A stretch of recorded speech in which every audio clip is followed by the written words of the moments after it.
आसान है। Good morning dear students, कैसे उम्मीद करता हूँ आप सभी अच्छे होंगे। प्यारे बच्चों, आज हम क्लास 10th अध्याय 12 विद्युत का अध्ययन करने वाले हैं। और इसके पहले हमने पार्ट फर्स्ट बनाया था और उसमें आपको समझा था कि विद्युत आवेश होता क्या है।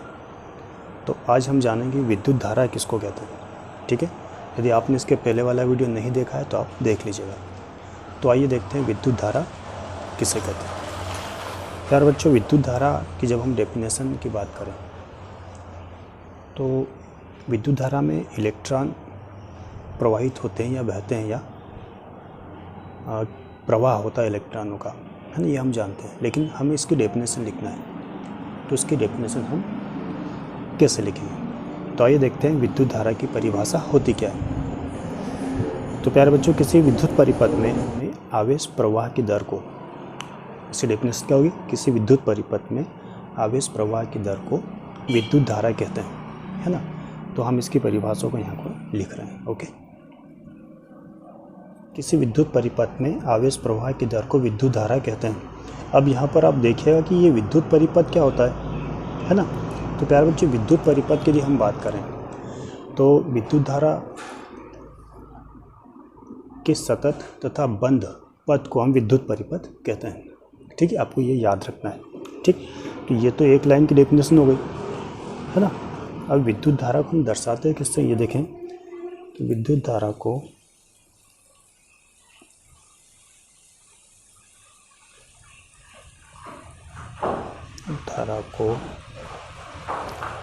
I के द्वारा प्रदर्शित करते हैं। ठीक है, विद्युत धारा को किसके द्वारा दर्शाते हैं, I के द्वारा दर्शाते हैं। अर्थात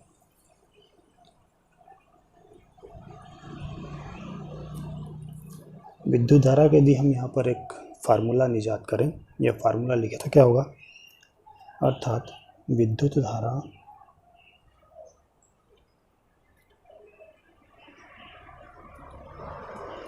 I बराबर आवेश प्रवाह की दर, आवेश प्रवाह की दर मतलब प्रति सेकंड कितने आवेश प्रवाहित हो रहे हैं। तो हम लिखेंगे यहाँ पर प्रवाहित आवेश बटा समय, है ना, बटा समय। आवेश तो हम जानते हैं क्या होता है, Q, और समय होता है T। ओके, तो यह इसका फार्मूला होगा। ठीक, तो यहाँ पर आपने इसकी डेफिनेशन देख ली, इसका सूत्र देख लिया हमने। अब हम ये देखना चाहते हैं कि विद्युत धारा का मात्रक क्या होता है। ठीक है, तो हम देखेंगे विद्युत धारा का मात्रक या फिर इसका मात्रक तो वो निकालेंगे।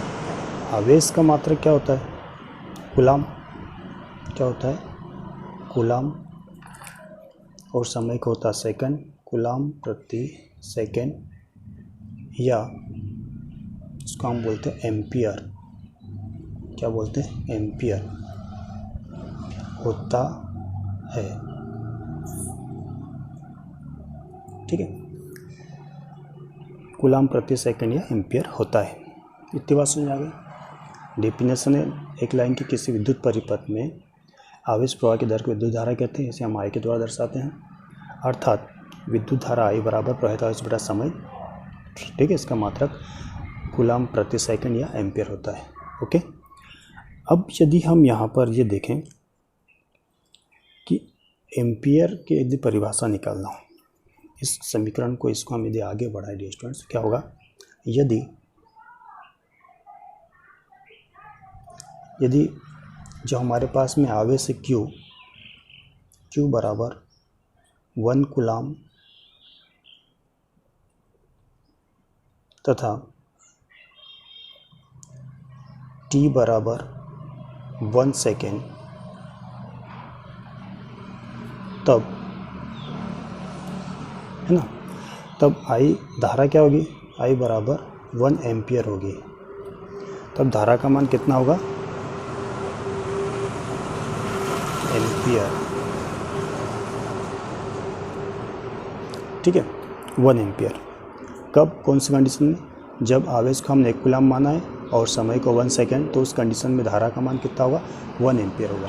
अब यहाँ पर हमें 1 एम्पियर की परिभाषा निकालनी है, या एम्पियर की परिभाषा हम कैसे देंगे?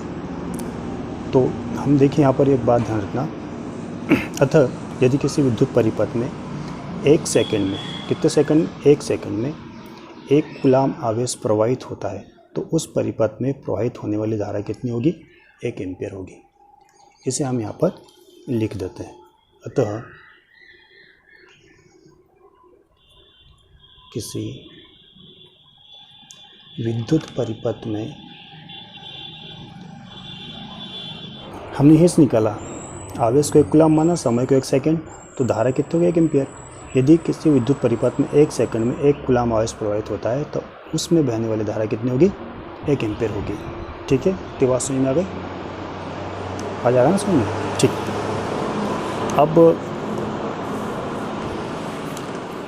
हम जब धारा की बात करते हैं स्टूडेंट्स, धारा का अर्थ होता है फ्लो। फ्लो मीन्स जैसे कि जल धारा, दूध धारा, या धारा प्रवाह अंग्रेजी बोलना, है ना? ठीक है, तो इसी प्रकार से हम विद्युत धारा की भी बात करते हैं। तो यहाँ पर ये बात आपको समझ में आ गई। कभी कभी आपसे क्वेश्चन पूछते हैं कि 1 एम्पियर क्या होता है, तो 1 एम्पियर की डेफिनेशन आप इस प्रकार से दे सकते हो।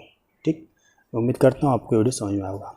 नेक्स्ट वीडियो देखने के लिए हमारे चैनल को लाइक, शेयर और सब्सक्राइब करना ना भूलें।